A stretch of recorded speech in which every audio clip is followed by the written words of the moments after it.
दोस्तों, सबसे पहले सब्सक्राइब करें, नोटिफिकेशन बेल दबाएं और सबसे पहले वाली ऑप्शन ऑल करें, जिससे हमारी आने वाली नई वीडियो की नोटिफिकेशन आपको फ़ौरन मिल। जय श्री राम भक्तों।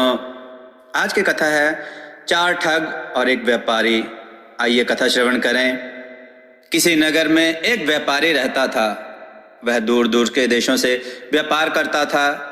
जहां जो चीज सस्ती देखता खरीद लेता और दूसरे देशों में जाकर अधिक मूल्य में बेच देता। एक बार उसे खबर मिली कि भानगढ़ में चंदन बहुत महंगा बिकता है। अतएव उसने अपनी सारी संपत्ति का चंदन खरीद लिया और उसे बेचने के लिए भानगढ़ की ओर रवाना हुआ। जब वह व्यापारी भानगढ़ के समीप पहुंचा तो वहां के एक चंदन के व्यापारी ने उस व्यापारी के आने का हाल सुना।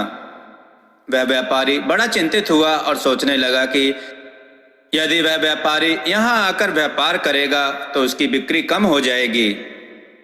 तो इसके लिए कोई ऐसा उपाय करना चाहिए कि यह व्यापारी शहर में दाखिल होने से पहले ही जाल में फंस जाए। यह सोचकर भानगढ़ का व्यापारी चंदन की कुछ लकड़ियां लेकर उस व्यापारी के पास चल दिया। वह उस पहाड़ के पास आकर रुक गया जहां वह व्यापारी ठहरा हुआ था। जब रात हुई तो उसने अपनी जगह पर चंदन की लकड़ियां जलाई। जब उस व्यापारी को चंदन की लकड़ियों के जलने की महक आई तो उसे बड़ा आश्चर्य हुआ। भानगढ़ का व्यापारी चंदन की लकड़ियां जलाकर रोटी पका रहा था। यह देखकर उस व्यापारी को बड़ा दुख हुआ। वह कहने लगा, मैंने तो सुना था कि भानगढ़ में चंदन बहुत महंगा बिकता है।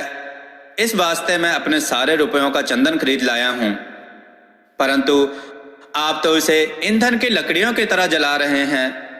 क्या मेरी मेहनत और लागत व्यर्थ हो जाएगी? भानगढ़ के व्यापारी ने बड़ी सहानुभूति दिखलाते हुए कहा, दुखी ना हो तुम, मुझे दुख है तुम बुरी तरह से मारे गए। यहाँ भानगढ़ में तो चंदन कौड़ियों के भाव बिकता है।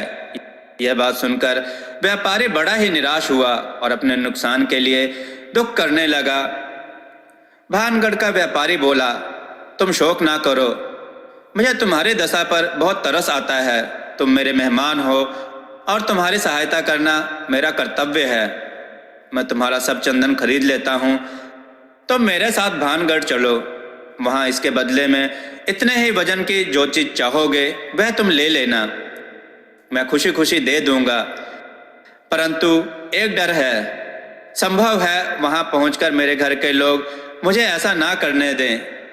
इसलिए इस संबंध में मेरा और तुम्हारा एक प्रतिज्ञा पत्र लिखा जाना चाहिए, ताकि हम में से कोई भी अपनी बात से पीछे ना हट सके। वह व्यापारी मान गया और इस प्रकार का एक प्रतिज्ञा पत्र लिखकर गवाहों के हस्ताक्षर करवा लिए गए। इसके बाद वे दोनों व्यापारी भानगढ़ रवाना हो गए। व्यापारी एक सराय में जाकर ठहर गया। उस सराय का मालिक एक प्रतिष्ठित भटियारा था। बातचीत में उस व्यापारी ने चंदन का मोल भाव पूछ लिया। भटियारे ने उत्तर दिया कि चंदन तो यहाँ हीरे के भाव में बिकता है। यह सुनकर उस व्यापारी को बड़ा दुख हुआ। वह सोचने लगा कि यहाँ के व्यापारी ने उसे ठगने के लिए यह षड्यंत्र रचा है, परंतु अब हो भी क्या सकता था। व्यापारी दुखी होकर रह गया। दूसरे दिन वह अपना मन बहलाने के लिए नगर की सैर को निकला तो एक जगह देखा कि कुछ लोग जुआ खेल रहे हैं। उसने उनसे कहा कि मैं अभी तुम्हारे साथ जुआ खेलना चाहता हूं। उन्होंने उत्तर दिया कि हम तो एक शर्त पर खेलते हैं कि हारने वाला जीतने वाले की आज्ञा का पालन करे। जब आदमी के बुरे दिन आते हैं तो उसकी बुद्धि भी नष्ट हो जाती है। व्यापारी इस बात पर राजी हो गया और जीतने वाले ने शर्त पूरी करने के लिए कहा। व्यापारी ने कहा कि जो तुम कहोगे मैं जरूर पूरा करूंगा। जीतने वाले ने कहा कि मैं तुमसे कहता हूं कि समुद्र का पानी पी जाओ। यह बात सुनकर व्यापारी को बड़ा क्रोध आया। वह कहने लगा, ऐसी असंभव बात को कौन पूरा कर सकता है। इस बात को लेकर दोनों में झगड़ा होने लगा और वहां बहुत से लोग इकट्ठा हो गए। उस भीड़ में एक काना आगे बढ़ा और कहने लगा कि वास्तव में यह व्यापारी बड़ा ही धूर्त है। इसने मेरी एक आंख चुरा ली है। मेरी आंख ठीक ऐसी ही थी जैसी इस व्यापारी की है।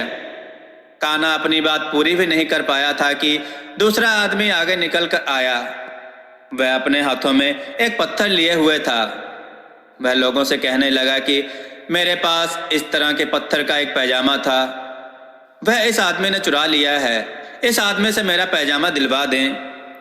यह सुनकर लोगों ने व्यापारी को पकड़ लिया और उससे पत्थर का पैजामा तथा काने की आंख मांगने लगे। व्यापारी यह चीजें कहां से देता? वह बेचारा भौचक्का सा रह गया और अपने दुर्भाग्य पर पछताने लगा। उस समय उसे कुछ भी नहीं सूझ रहा था। इतने में ही वह भटियारा जिसकी सराय में वह व्यापारी ठहरा हुआ था उधर से आ निकला। उसे व्यापारी की इस दुर्दशा को देखकर बड़ा दुख हुआ। वह हाथ जोड़कर लोगों से कहने लगा कि तुम इसे मेरी जमानत पर छोड़ दो। जिस दिन और जिस जगह पर कहोगे मैं इसे पेश कर दूंगा। भानगढ़ में भटियारे की ईमानदारी की बहुत चर्चा थी। लोग उसका विश्वास करते थे। उन्होंने यह बात मान ली और भटियारा व्यापारी को साथ लेकर सराय में वापस आ गया। व्यापारी ने उसको अपना पूरा किस्सा कह सुनाया। भटियारे ने कहा, यह शहर ठगों और बदमाशों से भरा हुआ है और तुम उनके जाल में बुरी तरह फंस गए हो। परंतु मैं तुम्हें एक उपाय बताता हूँ, संभव है उससे तुम्हारा छुटकारा हो जाएगा। बात यह है कि इस शहर में जितने भी ठग और बदमाश हैं उनका एक सरदार है जो आंखों से अंधा है। यह सब लोग शाम को उसके पास जाकर अपनी अपनी की हुई ठगी सुनाया करते हैं और वह अंधा उनकी बातें सुनकर ठगाई की तरह तरह की तरकीबें बताया करता है। जिस प्रकार भी हो सके तुम भी आज रात को ठगों का वेश बनाकर उस अंधे सरदार के पास पहुंच जाना। जिन लोगों ने तुम्हें फंसाया है वे भी जरूर पहुंचेंगे। ठगों का सरदार जो परामर्श इन लोगों को दे उसे ध्यान से सुनते रहना। मेरा ख्याल है कि तुम्हारे फायदे की बात जरूर निकल कर आएगी। तदनुसार वह नवयुवक सौदागर ठग का रूप बनाकर उन ठगों के अड्डे पर जा पहुंचा और एक कोने में छिपकर बैठ गया। थोड़ी देर में वे ठग भी वहां आ पहुंचे। सबसे पहले चंदन वाले व्यापारी ने अपना किस्सा सुनाया। उसने अपनी चालाकी की खूब तारीफ की और कहने लगा कि सरदार, यह तरकीब कामयाब हो गई तो लाखों के पौ 12 हैं। अंधा सरदार यह सुनकर हंसा और बोला, ठगों के राजकुमार, तुम तो अपनी चालाकी से खुद ही व्यापारी के पंजे में फंस गए। तुमने प्रतिज्ञा पत्र में लिखा है कि चंदन के बदले में जो चाहोगे दूंगा।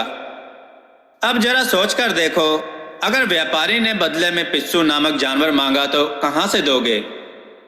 पिस्सू इतना हल्का होता है कि अगर तुम सारी उम्र भी सरपटकते रहो तो भी केवल पाव भर पिस्सू एकत्रित नहीं कर सकोगे।